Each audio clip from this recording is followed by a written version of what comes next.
मंडळी, कालच्या big boss मराठीच्या एपिसोडमध्ये आपल्याला राकेश यांच्यावरती झालेले आरोप दिसले. त्यानंतर हा मुद्दा आजच्या एपिसोडमध्ये सुद्धा कंटिन्यू होणार आहे. आजच्या एपिसोडमध्ये आपल्याला बघायला मिळणार, की सागर हे म्हणतात अनुश्रीला, की "तू हे चुकीचं बोलली किंवा तू जर असं बोलली असतीस, की दादा मला हात लावलेला आवडत नाहीये, तू मला हात लावू नको, मला खेचलेलं आवडत नाहीये, तू मला खेचू नको." तर ही गोष्ट तिथेच क्लिअर झाली असती. पण तुम्ही जर 2 दिवसांनी हा मुद्दा उचलताय, तो पण दुसरा विषय सुरू असताना त्या मुद्द्याला इथे ॲड करताय ते चुकीचं आहे आणि ते चुकीच्या पद्धतीने प्रेझेंट झालंय. तुम्ही आम्हाला दादा, दादा म्हणता आणि तुम्ही असं बोलता त्यामुळे ती हर्टफुल गोष्ट आहे. दुसरी गोष्ट म्हणजे आता मला सुद्धा तुमच्याशी विचार करून बोलावं लागेल. मला सुद्धा हा विचार करावा लागेल, की मला तुम्हाला हात लावायचा आहे की नाही? कारण तुम्ही मला सुद्धा हात लावू शकता. तिथे अनुश्री असं म्हणते, की "मी त्यांच्याशी बोलायला जाऊ का?" म्हणजेच राकेश यांच्याशी बोलायला जाऊ का?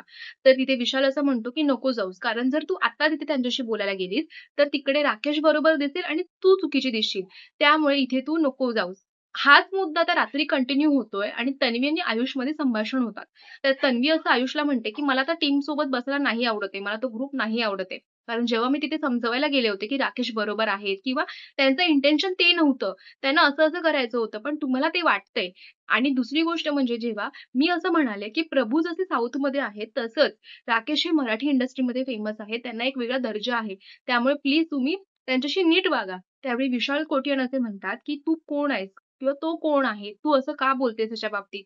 तो कोण मोठा लागून आलाय? तो काय डायरेक्टर आहे, प्रोड्युसर आहे की कोण आहे? त्यामुळे मला काही सांगू नकोस." ही गोष्ट आता तन्वीला खटकली. तन्वी म्हणते, "ज्या प्रकारे विशाल वागतोय किंवा ज्या प्रकारे विशालचे विचार आहेत, ते मला अजिबात पटत नाहीये. त्यामुळे मला त्यांच्यासोबत बसायचं नाहीये." पुढे आपल्याला दुसऱ्या दिवशी असं दिसतं, की कॅप्टन्सी टास्कमध्ये दिव्याला उभं राहायचंय. पण घरातील बाकीचे सदस्य असं म्हणतायत, की "आम्हाला तू कॅप्टन म्हणून नकोय. कारण तू कॅपेबल नाहीयेस आणि मॅच्युअर्ड इनफ नाहीयेस." त्यावरती दिव्याला खूप राग आलाय आणि रात्री किंवा संध्याकाळी दिव्या करणसोबत बोलणार आहे, की "हे लोकं कोण आहेत मला सांगणार, की तू मॅच्युअर्ड इनफ नाहीये." बिकॉज मी घरामध्ये जेवण 17 जणांचं बनवत नाही. मी इथे येऊन सगळ्यांचं जेवण बनवते, सगळ्यांची भांडी घासते. पण घरातील बाकी सदस्य अजिबात कामं करत नाहीयेत. त्यामुळे हे मला सांगणार नाही, की मी मॅच्युअर्ड इनफ आहे.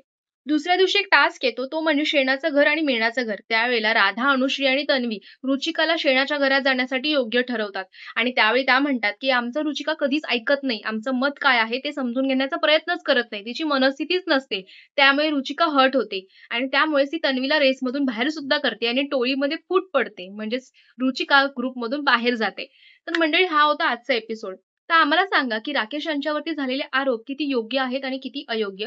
अनुश्री आणि रुचिकाचं वागणं तुम्हाला कसं वाटतंय? ते किती पात्र आहेत का कॅप्टन होण्याच्या किंवा घरामध्ये राहण्याच्या? हेही आम्हाला सांगा. प्लस तुम्ही कोणाला व्होट कराल? तुम्हाला कोणाला कॅप्टन म्हणून बघायचं हे सुद्धा आम्हाला कमेंटमध्ये सांगा आणि अशाच बिग बॉसच्या अपडेटसाठी आपल्या चॅनलला सबस्क्राईब करा.